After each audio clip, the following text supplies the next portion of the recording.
Assalamualaikum warahmatullahi wabarakatuh. Saya Rosalia Dwi Asita dengan NIM B200220443 dari kelas K. Saya akan menjelaskan materi mengenai teori dan konsep penganggaran sektor publik. Tujuan saya membuat video ini yaitu untuk memenuhi tugas mata kuliah akuntansi sektor publik yang diampu oleh Bapak Mahameru.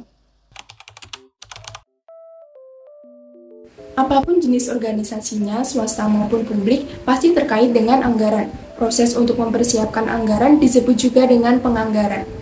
Anggaran memiliki peran penting dalam organisasi sektor publik, terutama dalam organisasi pemerintahan. Lalu sebenarnya apa sih pengertian dari anggaran itu sendiri? Jadi, anggaran adalah estimasi kinerja yang hendak dicapai selama periode waktu tertentu yang dinyatakan dalam ukuran finansial.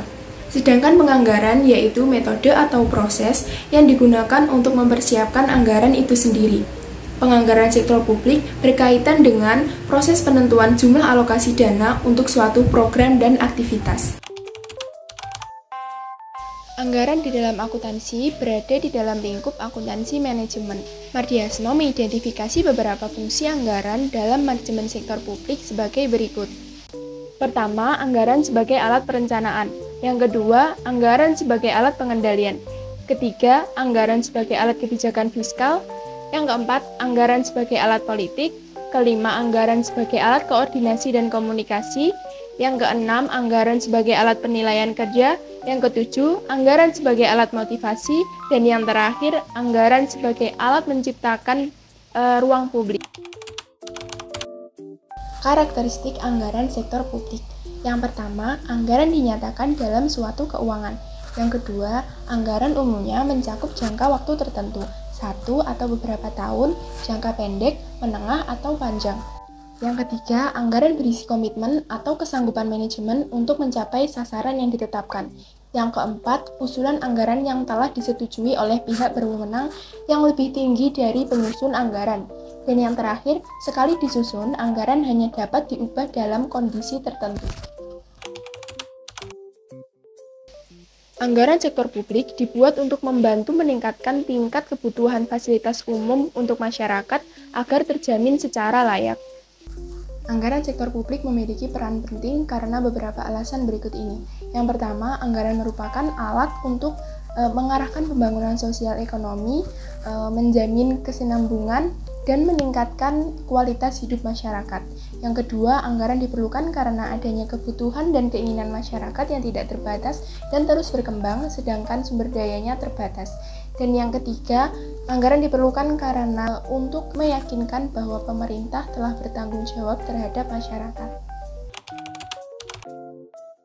Proses penyusunan anggaran mempunyai 4 tujuan, yaitu yang pertama, membantu pemerintah mencapai tujuan fiskal dan meningkatkan koordinasi antar bagian dalam lingkungan pemerintah.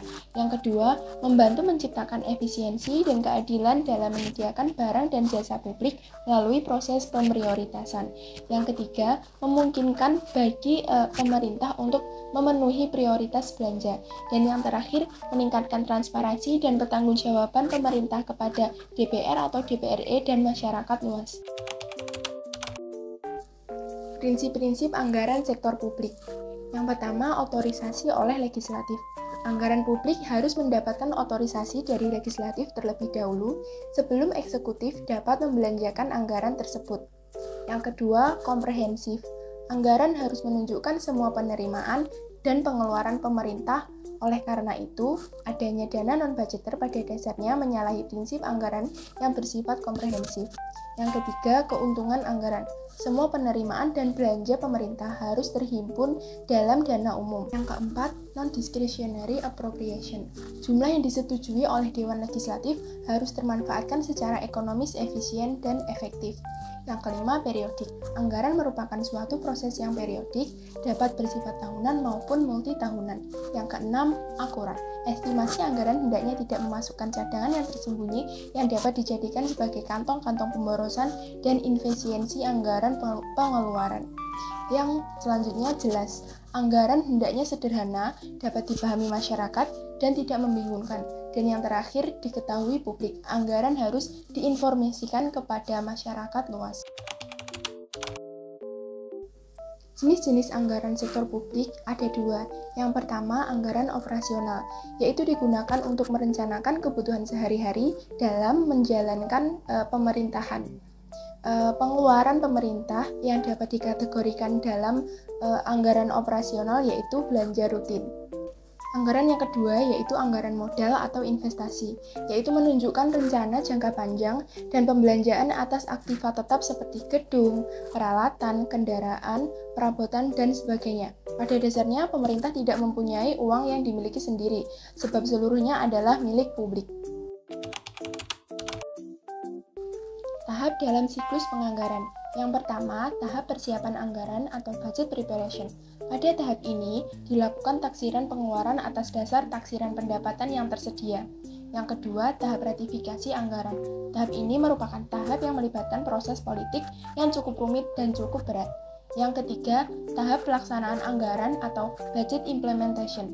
Dalam tahap pelaksanaan anggaran, hal terpenting yang harus diperhatikan oleh manajer keuangan publik adalah dimilikinya sistem informasi akuntansi dan sistem pengendalian manajemen. Dan yang terakhir, tahap pelaporan dan evaluasi anggaran. Tahap ini berkaitan dengan aspek akuntabilitas. Sistem perencanaan anggaran publik berkembang dan berubah sesuai dengan perkembangan manajemen sektor publik dan tuntutan yang muncul dalam masyarakat. Pada dasarnya, terdapat beberapa jenis pendekatan dalam perencanaan dan penyusunan anggaran sektor publik. Pendekatan-pendekatan tersebut adalah sebagai berikut.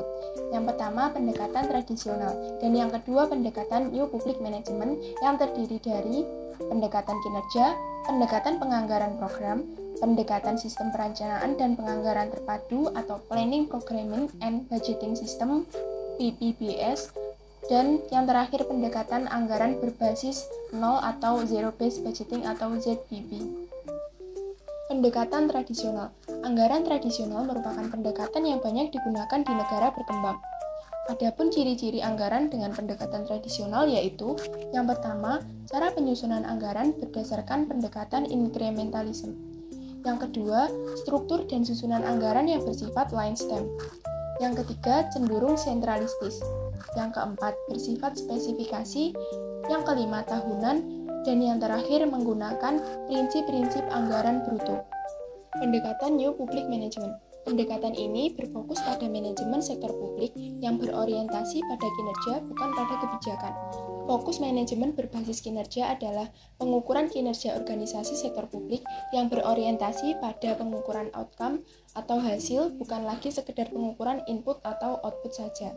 Penggunaan paradigma New Public Management menuntut pemerintah untuk memberikan pelayanan yang efektif, efisien kepada masyarakat, pemangkasan biaya, dan kompetensi tender. Pendekatan New Public Management digunakan untuk mengatasi kelemahan anggaran tradisional. Pendekatan New Public Management dalam sistem anggaran publik memiliki karakteristik umum sebagai berikut. Yang pertama, komprehensif atau komparatif. Yang kedua, terintegrasi dan lintas departemen. Yang ketiga, proses pengambilan keputusan yang rasional. Yang keempat, bersifat jangka panjang. Yang kelima, spesifikasi tujuan dan pemeringkatan prioritas. Yang keenam, analisis total cost dan benefit termasuk opportunity cost. Yang ketujuh, berorientasi kepada input, output, dan outcome bukan sekedar input. Yang terakhir, adanya pengawasan kinerja. Sekian penjelasan materi tentang teori dan konsep penganggaran sektor publik yang dapat saya sampaikan. Semoga bermanfaat dan mohon maaf apabila ada salah dan kurangnya. Wabillahi taufiq wal hidayah. Wassalamualaikum warahmatullahi wabarakatuh.